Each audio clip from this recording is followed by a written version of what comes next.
And then I meant to walk off with 150 roubles.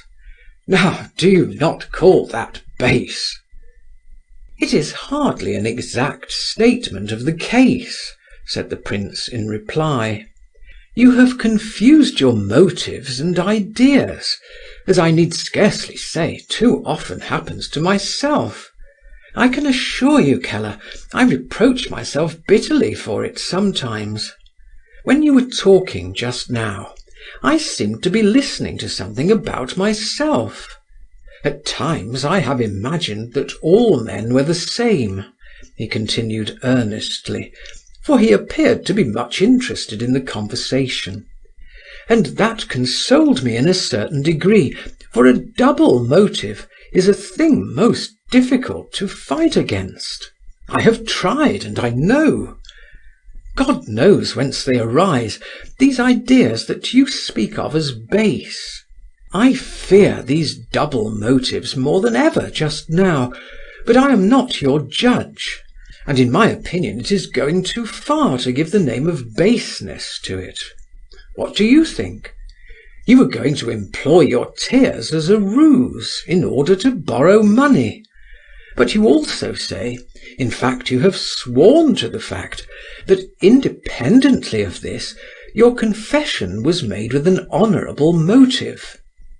As for the money, you want it for drink, do you not? After your confession, that is weakness, of course.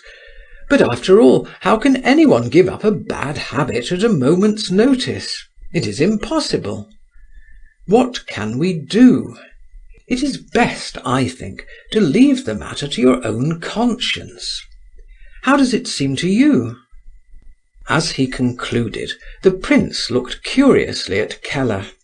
Evidently this problem of double motives had often been considered by him before.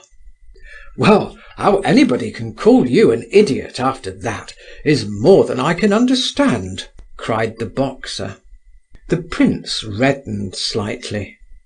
"Bourdaloue, the archbishop, would not have spared a man like me," Keller continued, "but you have judged me with humanity. To show how grateful I am, and as a punishment, I will not accept 150 roubles. Give me 25. That will be enough. It is all I really need, for a fortnight at least.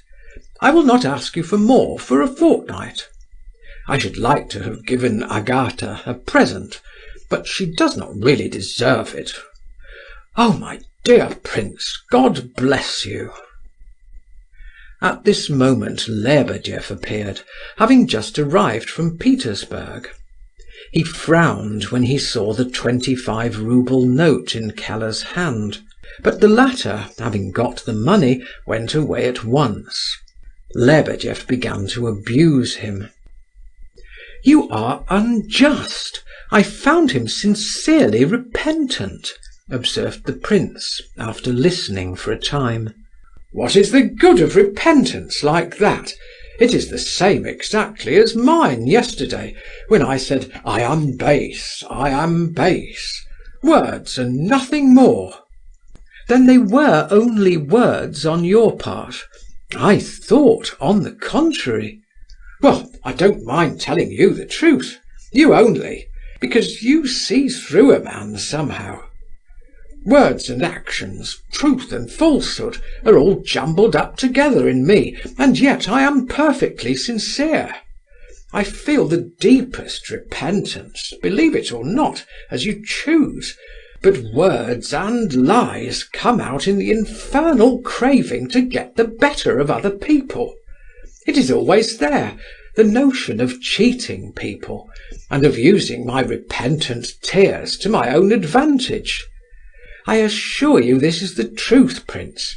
I would not tell any other man for the world. He would laugh and jeer at me. But you judge a man humanely." "Why, Keller said the same thing to me nearly word for word a few minutes ago," cried Muishkin. "And you both seem inclined to boast about it. You astonish me. But I think he is more sincere than you, for you make a regular trade of it."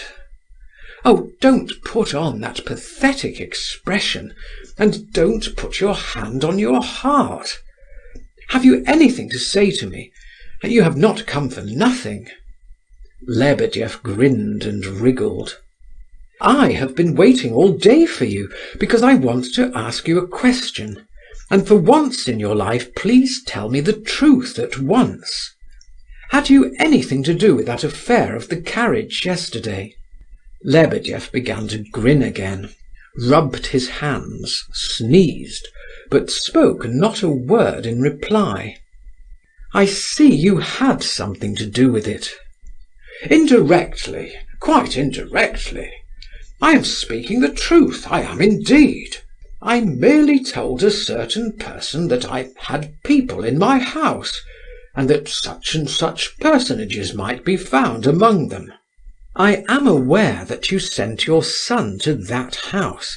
He told me so himself just now. But what is this intrigue?" said the prince impatiently. "It is not my intrigue," cried Lebedeff, waving his hand.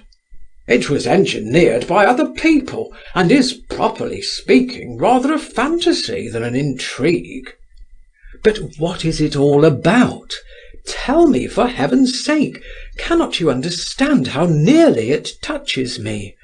Why are they blackening Evgenie Pavlovitch's reputation?" Lebedeff grimaced and wriggled again. "Prince," said he, "Excellency, you won't let me tell you the whole truth. I have tried to explain. More than once I have begun, but you have not allowed me to go on." The prince gave no answer, and sat deep in thought. Evidently he was struggling to decide. "Very well, tell me the truth," he said dejectedly.